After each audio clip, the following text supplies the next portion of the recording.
أعوذ بالله من الشيطان الرجيم. بسم الله الرحمن الرحيم. وبدا لهم سيئات ما عملوا وحاق بهم ما كانوا به يستهزئون. وقيل اليوم ننساكم كما نسيتم لقاء يومكم هذا ومأواكم النار وما لكم من ناصرين. ذلكم بأنكم اتخذتم آيات الله هزوا وغرتكم الحياة الدنيا فاليوم لا يخرجون منها ولا هم يستعتبون. فلله الحمد رب السماوات ورب الأرض رب العالمين. وله الكبرياء في السماوات والأرض وهو العزيز الحكيم. بسم الله الرحمن الرحيم. حاميم. تنزيل الكتاب من الله العزيز الحكيم. ما خلقنا السماوات والأرض وما بينهما إلا بالحق وأجل مسمى والذين كفروا عما أنذروا معرضون. قل أرأيتم ما تدعون من دون الله أروني ماذا خلقوا من الأرض أم لهم شرك في السماوات ائتوني بكتاب من قبل هذا أو أثارة من علم إن كنتم صادقين. ومن أضل ممن يدعو من دون الله من لا يستجيب له إلى يوم القيامة وهم عن دعائهم غافلون. وإذا حشر الناس كانوا لهم أعداء وكانوا بعبادتهم كافرين. وإذا تتلى عليهم آياتنا بينات قال الذين كفروا للحق لما جاءهم هذا سحر مبين أم يقولون افتراه قل إن افتريته فلا تملكون لي من الله شيئا هو أعلم بما تفيضون فيه كفى به شهيدا بيني وبينكم وهو الغفور الرحيم. قل ما كنت بدعا من الرسل وما أدري ما يفعل بي ولا بكم إن أتبع إلا ما يوحى إلي وما أنا إلا نذير مبين. قل رأيتم إن كان من عند الله وكفرتم به وشهد شاهد من بني إسرائيل على مثله فآمن واستكبرتم إن الله لا يهدي القوم الظالمين. وقال الذين كفروا للذين آمنوا لو كان خيرا ما سبقونا إليه وإذ لم يهتدوا به فسيقولون هذا إفك قديم فمن قبله كتاب موسى إماما ورحمة وهذا كتاب مصدق لسانا عربيا لينذر الذين ظلموا وبشرى للمحسنين. إن الذين قالوا ربنا الله ثم استقاموا فلا خوف عليهم ولا هم يحزنون أولئك أصحاب الجنة خالدين فيها جزاء بما كانوا يعملون. ووصينا الإنسان بوالديه إحسانا حملته أمه كرها ووضعته كرها وحمله وفصاله 30 شهرا حتى إذا بلغ أشده وبلغ 40 سنة قال رب أوزعني أن أشكر نعمتك التي أنعمت علي وعلى والدي وأن أعمل صالحا ترضاه وأصلح لي في ذريتي إني تبت إليك وإني من المسلمين. أولئك الذين نتقبل عنهم أحسن ما عملوا ونتجاوز عن سيئاتهم في أصحاب الجنة وعد الصدق الذي كانوا يوعدون. والذي قال لوالديه أف لكما أتعدانني أن أخرج وقد خلت القرون من قبلي وهما يستغيثان الله ويلك آمن إن وعد الله حق فيقول ما هذا إلا أساطير الأولين أولئك الذين حق عليهم القول في قد خلت من قبلهم من الجن والإنس إنهم كانوا خاسرين ولكل درجات مما عملوا وليوفيهم أعمالهم وهم لا يظلمون ويوم يعرض الذين كفروا على النار أذهبتم طيباتكم في حياتكم الدنيا واستمتعتم بها فاليوم تجزون عذاب الهون بما كنتم تستكبرون في الأرض بغير الحق وبما كنتم تفسقون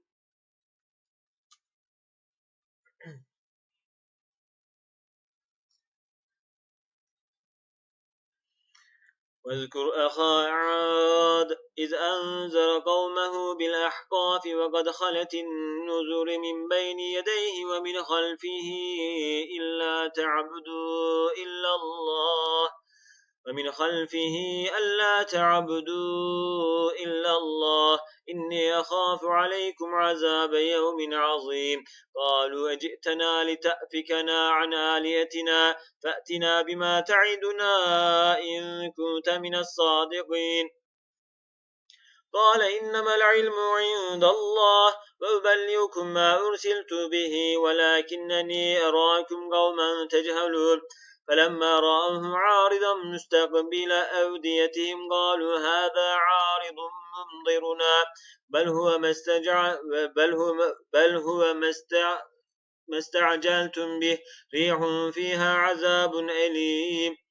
تدمر كل شيء بأمر ربها فأصبحوا لا يرى إلا مساكنهم كذلك نجزي القوم المجرمين ولقد مكناهم في ماء مكناكم فيه وجعلنا لهم سمعا وأبصارا وأفئدة فما أغنى عنهم سمعهم ولا أبصارهم ولا أفئدتهم من شيء إذ كانوا يجحدون بآيات الله وحاق بهم ما كانوا به يستهزئون ولقد أهلكنا ما حولكم من القرى وصرفنا الآيات لعلهم يرجعون فلولا نصرهم الذين اتخذوا من دون الله قربانا آلهة بل ضلوا عنهم وذلك إفكهم وما كانوا يفترون وإذ صرفنا إليك نفرا من الجن يستمعون القرآن فلما حضروه قالوا أنصتوا فلما قضي ولوا إلى قومهم منذرين قالوا يا قومنا إنا سمعنا كتابا أنزل من بعد موسى مصدقا لما بين يديه يهدي إلى الحق وإلى طريق مستقيم يا قومنا أجيبوا داعي الله وآمنوا به يغفر لكم من ذنوبكم ويجركم من عذاب أليم ومن لا يجب داعي الله فليس بمعجز في الأرض وليس له من دونه أولياء أولئك في ضلال مبين أولم يروا أن الله الذي خلق السماوات والأرض ولم يعي بخلقهن بقادر على أن يحيي الموتى بلى إنه على كل شيء قدير ويوم يعرض الذين كفروا على النار أليس هذا بالحق قالوا بلى وربنا قال فذوقوا العذاب بما كنتم تكفرون فاصبر كما صبروا أولو العزم من الرسل ولا تستعجل لهم كأنهم يوم يرون ما يوعدون لم يلبسوا إلا ساعة من نهار بلاغ فهل يهلك إلا القوم الفاسقون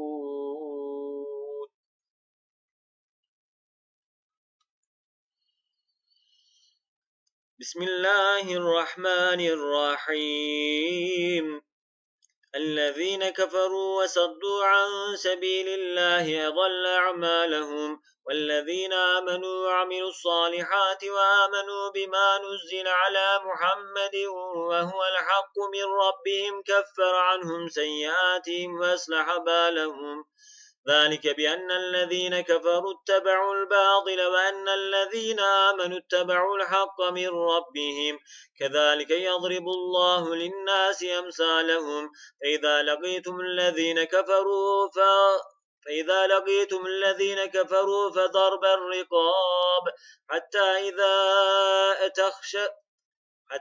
إذا أسخنتموهم فشدوا الوثاق فإما منا بعد وإما فداء حتى تضع الحرب أوزارها ذلك ولو يشاء الله لانتصر منهم ولكن ليبلو بعضكم ببعض والذين قتلوا في سبيل الله فلن يضل أعمالهم سيهديهم ويصلح بالهم ويدخلهم الجنة عرفها لهم يا أيها الذين آمنوا إن تنصروا الله ينصركم ويثبت أقدامكم والذين كفروا فتعسا لهم وأضل أعمالهم ذلك بأنهم كرهوا ما أنزل الله فأحبط أعمالهم أفلم يسيروا في الأرض فينظروا كيف كان عاقبة الذين من قبلهم دمر الله عليهم وللكافرين أمثالها ذلك بأن الله مولى الذين آمنوا وأن الكافرين لا مولى لهم إن الله يدخل الذين آمنوا وعملوا الصالحات جنات تجري من تحتها الأنهار والذين كفروا يتمتعون ويأكلون كما تأكل الأنعام والنار مسوى لهم وكأي من قرية هي أشد قوة من قريتك التي أخرجتك أهلكناهم فلا ناصر لهم أفمن كان على بينة من ربه كمن زين له سوء عمله واتبعوا أهواءهم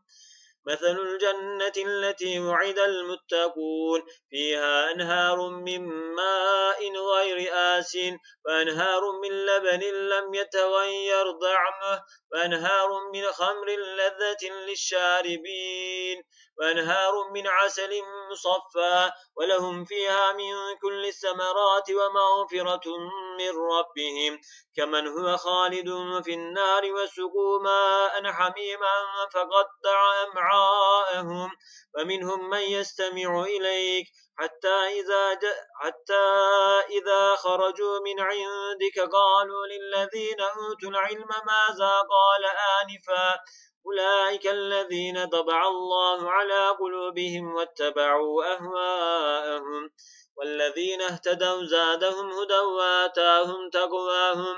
فهل ينظرون إلا الساعة أن تأتيهم بغتة فقد جاء أشراطها فأنى لهم إذا جاءتهم ذكراهم فاعلم أنه لا إله إلا الله واستغفر لذنبك وللمؤمنين والمؤمنات والله يعلم متقلبكم ومثواكم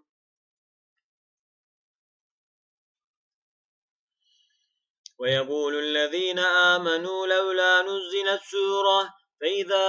أنزلت سورة محكمة وذكر فيها القتال رأيت الذين في قلوبهم مرض ينظرون إليك نظر المغشي عليه من الموت فأولى لهم ضاعة وقول معروف فإذا عزم الأمر فلو صدقوا الله لكان خيرا لهم فهل عصيتم إن توليتم أن تفسدوا في الأرض وتقطعوا أرحامكم أولئك الذين لعنهم الله فأصمهم وأعمى أبصارهم أفلا يتدبرون القرآن أم على قلوب أقفالها إن الذين ارتدوا على أدبارهم من بعد ما تبين لهم الهدى الشيطان سول لهم وأملى لهم ذلك بأنهم قالوا للذين كرهوا ما نزل الله سنطيعكم في بعض الأمر والله يعلم إسرارهم فكيف إذا توفتهم الملائكة يضربون وجوههم وأدبارهم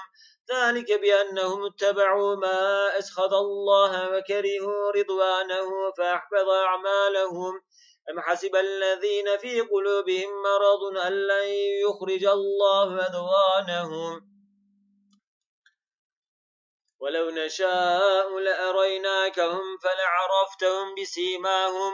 ولتعرفنهم في لحن القول والله يعلم أعمالكم ولنبلونكم حتى نعلم المجاهدين منكم والصابرين ونبلو أخباركم إن الذين كفروا وصدوا عن سبيل الله وشاقوا الرسول من بعد ما تبين لهم الهدى لن يضروا الله شيئا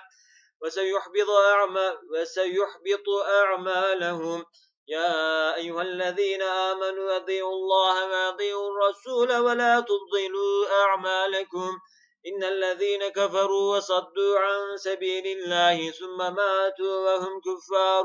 فلن يغفر الله لهم فلا تهنوا وتدعوا إلى السلم وأنتم الأعلون والله معكم ولن يتركم أعمالكم إنما الحياة الدنيا لعب ولهو وإن تؤمنوا وتتقوا يؤتكم أجوركم ولا يسألكم أموالكم إن يسألكموها فيحفكم تبخلوا ويخرج أضغانكم ها أنتم هؤلاء تدعون لتنفقوا في سبيل الله فمنكم من يبخل ومن يبخل فإنما يبخل عن نفسه والله الغني وأنتم الفقراء وإن تتولوا يستبدل قوما غيركم ثم لا يكونوا أمثالكم بسم الله الرحمن الرحيم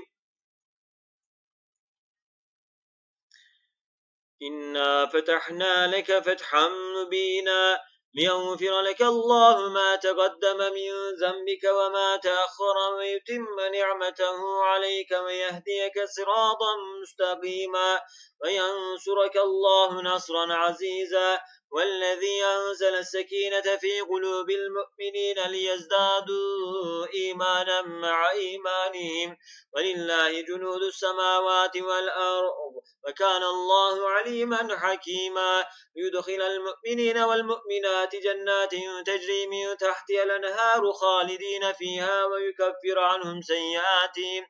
وكان ذلك عند الله فوزا عظيما ويعذب المنافقين والمنافقات والمشركين والمشركات الظانين بالله ظن السوء عليهم دائرة السوء وغضب الله عليهم ولعنهم وأعد لهم جهنم فساءت مصيرا ولله جنود السماوات والأرض وكان الله عزيزا حكيما إنا أرسلناك شاهدا ومبشرا ونذيرا لتؤمنوا بالله ورسوله وتعزروه وتوقروه وتسبحوه بكرة وأصيلا إن الذين يبايعونك إنما يبايعون الله يد الله فوق أيديهم فمن نكث فإنما ينكث على نفسه ومن أوفى بما أعاهد عليه الله فسيؤتيه أجرا عظيما سيقول لك المخلفون من الأعراب شغلتنا أموالنا وأهلنا فاستغفر لنا يقولون بألسنتهم ما ليس في قلوبهم قل فمن يملك لكم من الله شيئا إن أراد بكم ضرا أو أراد بكم نفعا بل كان الله بما تعملون خبيرا بل ظننتم أن لن ينقلب الرسول والمؤمنون إلى أهليهم أبدا وزين ذلك في قلوبكم وظننتم ظن السوء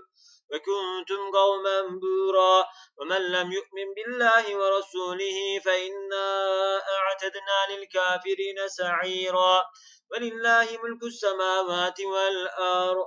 يغفر لمن يشاء ويعذب من يشاء وكان الله غفورا رحيما سيقول المخلفون إذا انطلقتم إلى مغانم لتأخذوها ذرونا نتبعكم يريدون أن يبدلوا كلام الله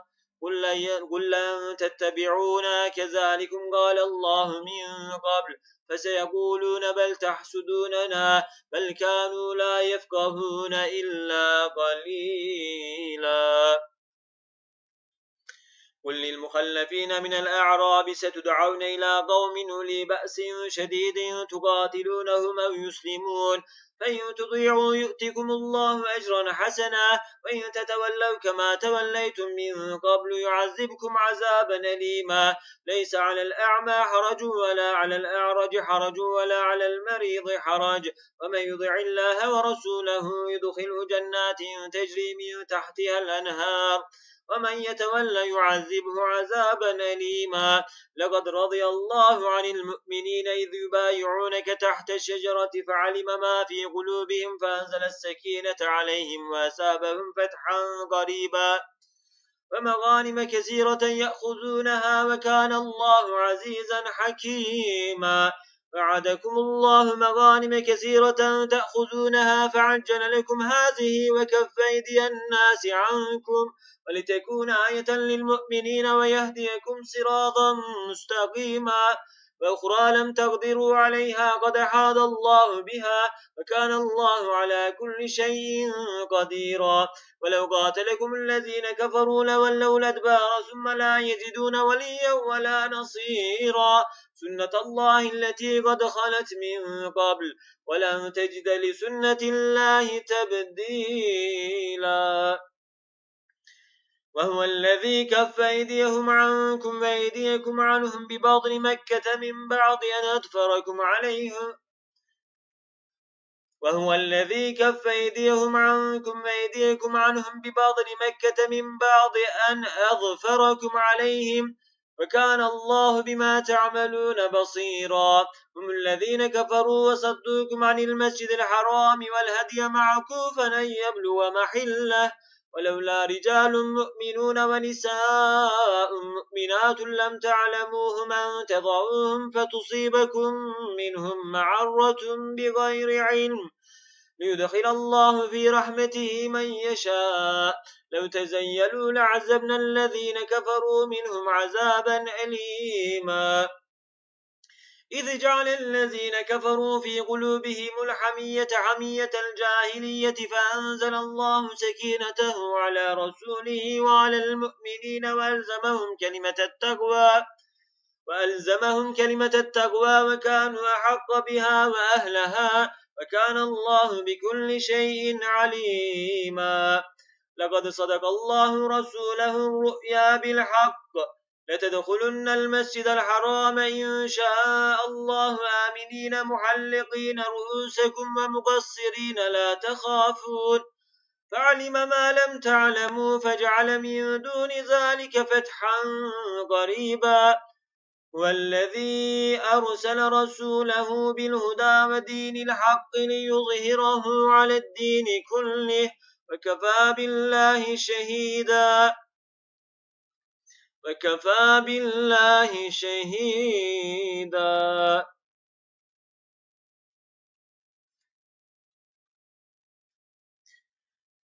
محمد رسول الله والذين معه أشداء على الكفار رحماء بينهم تراهم ركعا سجدا يبتغون فضلا من الله ورضوانا سيماهم في وجوههم من أثر السجود ذلك مثلهم في التوراة ومثلهم في الإنجيل كزرع أخرج شطأه فآزره فاستغلظ فاستوى على سوقه يعجب الزراع ليغيظ بهم الكفار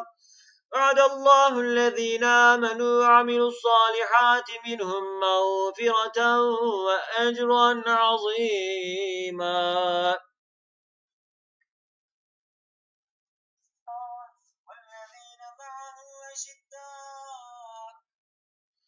بسم الله الرحمن الرحيم يا أيها الذين آمنوا لا تقدموا بين يدي الله ورسوله واتقوا الله إن الله سميع عليم يا أيها الذين آمنوا لا ترفعوا أصواتكم فوق صوت النبي ولا تجهروا له بالقول كجهر بعضكم لبعض أن تحبط أعمالكم وأنتم لا تشعرون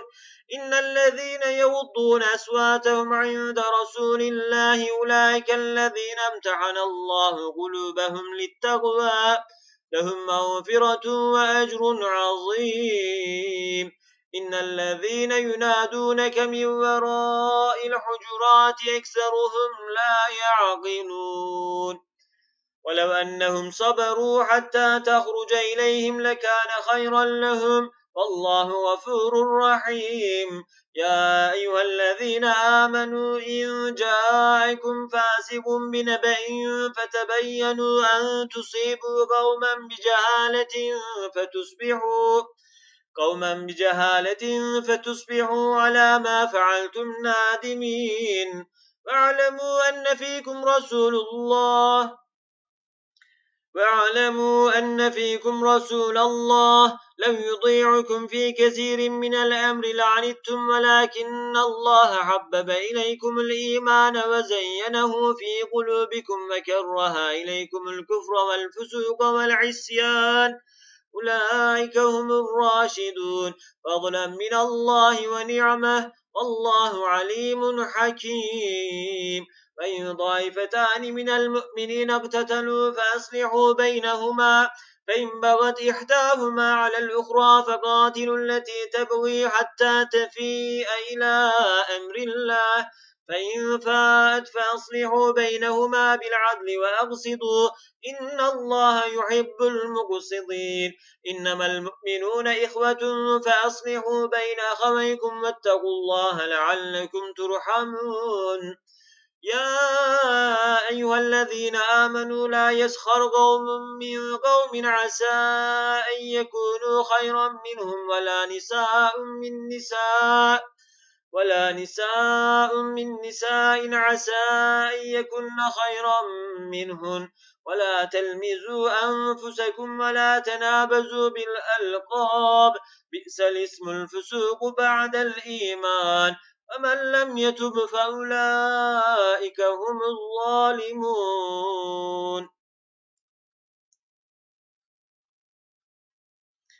يا أيها الذين آمنوا اجتنبوا كثيرا من الظن إن بعض الظن اسم ولا تجسسوا ولا يغتب بعضكم بعضا أيحب أحدكم أن يأكل لحم أخيه ميتا فكرهتموه واتقوا الله إن الله تواب رحيم يا أيها الناس إنا خلقناكم من ذكر وأنثى وجعلناكم شعوبا وقبائل لتعارفوا إن أكرمكم عند الله أتقاكم إن الله عليم خبير قالت الأعراب آمنا قل لم تؤمنوا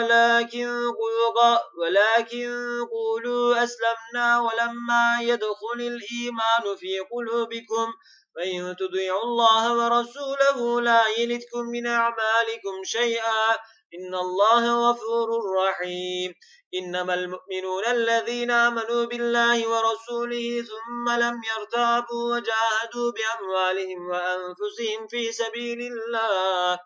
أولئك هم الصادقون قل تعلمون الله بدينكم والله يعلم ما في السماوات وما في الأرض والله بكل شيء عليم يمنون عليك أن أسلموا قل لا تمنوا علي إسلامكم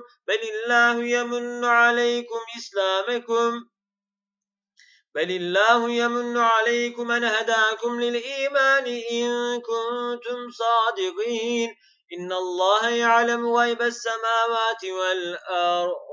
والله بصير بما تعملون بسم الله الرحمن الرحيم قاف والقرآن المجيد بل عجبوا أن جاءهم منذر منهم فقال الكافرون هذا شيء عجيب أئذا متنا وكنا ترابا ذلك رجع بعيد قد علمنا ما تنقص الأرض منهم وعندنا كتاب حفيظ بل كذبوا بالحق لما جاءهم فهم في أمر مريج أفلم ينظروا إلى السماء فوقهم كيف بنيناها وزيناها كيف بنيناها وزيناها وما لها من فروج والأرض مددناها وألقينا فيها رواسي وأنبتنا فيها من كل زوج بهيج تبصرة وذكرى لكل عبد منيب ونزلنا من السماء ماء مباركا فأنبتنا به جنات وحب الحصيد والنخل باسقات لها طلع نضيد رزقا للعباد وأحيينا به بلدة ميتا كذلك الخروج كذبت قبلهم قوم نوح وأصحاب الرس وثمود وعاد وفرعون وإخوان لوط وأصحاب الأيكة وقوم تبع كل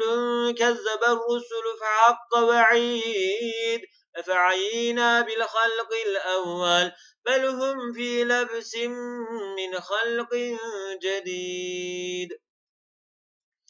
ولقد خلقنا الإنسان ونعلم ما توسوس به نفسه ونحن أقرب إليه من حبل الوريد إذ يتلقى المتلقيان عن اليمين وعن الشمال قعيد ما يلفظ من قول إلا لديه رقيب عتيد وجاءت سكرة الموت بالحق ذلك ما كنت منه تحيد ونفخ في الصور ذلك يوم الوعيد وجاءت كل نفس معها سائق وشهيد لقد كنت في غفلة من هذا فكشفنا عنك غضائك فبصرك اليوم حديد وقال قرينه هذا ما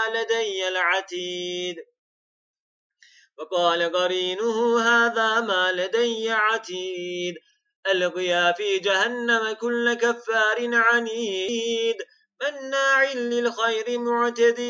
مريب الذي جعل مع الله إلها آخر فألقياه في العذاب الشديد قال قرينه ربنا ما أطغيته ولكن كان في ضلال بعيد قال لا تختصموا لدي وقد قدمت إليكم بالوعيد ما يبدل القول لدي وما أنا بظلام للعبيد يوم نقول لجهنم هل امتلأت وتقول هل من مزيد وأزلفت الجنة للمتقين غير بعيد هذا ما توعدون لكل أواب حفيظ من خشي الرحمن بالغيب وجاء بقلب منيب ادخلوها بسلام ذلك يوم الخلود لهم ما يشاءون فيها ولدينا مزيد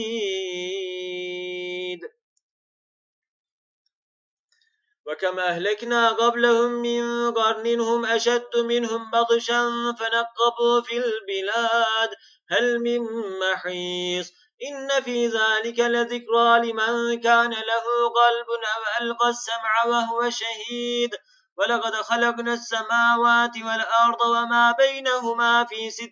أيام وما مسنا من لغوب فاصبر على ما يقولون وسبح بحمد ربك قبل طلوع الشمس وقبل الغروب ومن الليل فسبحه وأدبار السجود فاستمع يوم ينادي المناد من مكان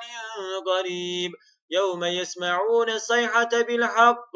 ذلك يوم الخروج إنا نحن نحيي ونميت وإلينا المصير يوم تشقق الأرض عنهم سراعا ذلك حشر علينا يسير نحن أعلم بما يقولون وما أنت عليهم بجبار فذكر بالقرآن من يخاف وعيد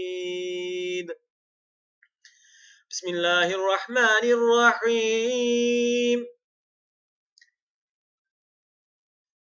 والزاريات ذروا فالحاملات وقرا فالجاريات يسرا فالمقسمات أمرا إنما توعدون لصادق وإن الدين لواقع والسماء ذات الحبك إنكم لفي قول مختلف يؤفك عنه من أفك قتل الخراصون الذين هم في غمرة ساهون يسألون أيان يوم الدين يوم هم على النار يفتنون ذوقوا فتنتكم هذا الذي كنتم به تستعجلون إن المتقين في جنات وعيون آخذين ما آتاهم ربهم إنهم كانوا قبل ذلك محسنين كانوا قليلا من الليل ما يهجعون وبالأسحار هم يستغفرون وفي أموالهم حق للسائل والمحروم وفي الأرض آيات للموقنين وفي الأرض آيات للموقنين وفي أنفسكم فلا تبصرون وفي السماء رزقكم وما توعدون فورب السماء والأرض إنه لحق مثل ما أنكم تنطقون هل أتاك حديث ضيف إبراهيم المكرمين إذ دخلوا عليه فقالوا سلاما قال سلام قوم منكرون فراغ إلى أهله فجاء بعجل سمين فقربه إليهم قال لا تأكلون فأوجس منهم خيفة قالوا لا تخاف وبشروه بغلام عليم فأقبلت امرأته في صرة فصكت وجهها وقالت عجوز عقيم قالوا كذلك قال ربك إنه هو الحكيم العليم صدق الله العظيم